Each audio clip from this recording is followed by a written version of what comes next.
other question on negativity was, how can one possibly accept or define the negative, that which we absolutely do not prefer, as equally valid as the positive, and at the same time not condone it? The idea, again, first and foremost, again, is to understand, just like we said, not all limitations are negative, not all negativity is negative.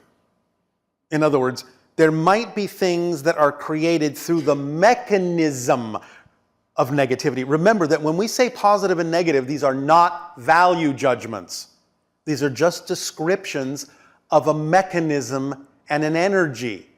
Positive is that which connects, integrates, expands. Negative is simply that which disconnects and, in a sense, diminishes, shrinks, isolates.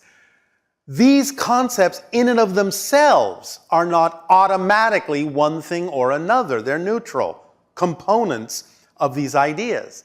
Therefore, again, you can even use a negative mechanism to create a positive effect, just as you do impose certain limitations on yourself to create the experience of physical reality. And without those limitations, without those borders, without those definitions, without those guidelines, without those agreements, you would not be able to have that experience.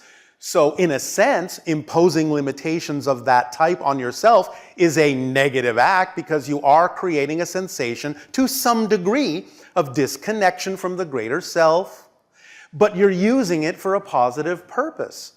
It's important to understand that what we're describing when we say positive and negative are not themselves inherently, totally positive or negative either.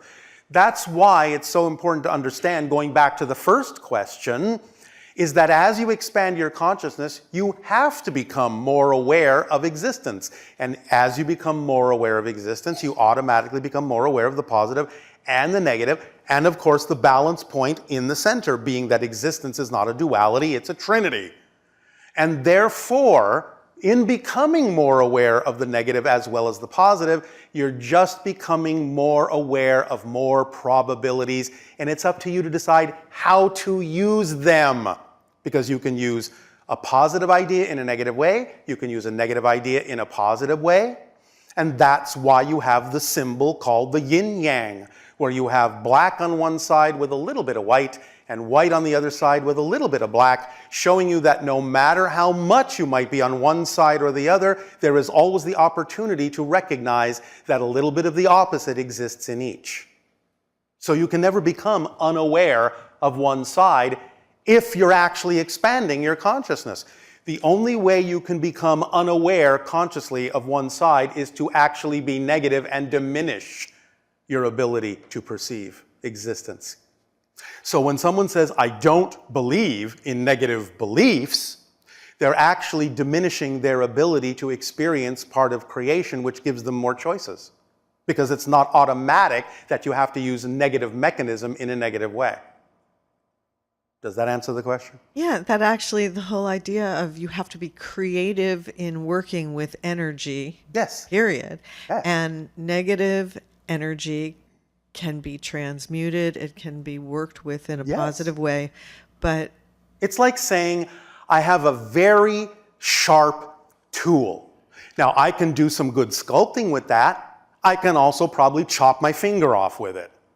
The tool is neutral. Depends on what you do with it. So please understand this in a deeper way.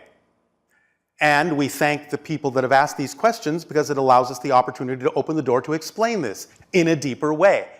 Negative mechanically, negative energetically, positive mechanically, positive energetically is not automatically assumed to have to be used in one way or the other. It's just the tools in the kit, along with the neutral third balance point. They're just tools in the kit of existence. It doesn't mean anything to become more aware of them. It just depends on how you use them when you do become more aware of them. All right?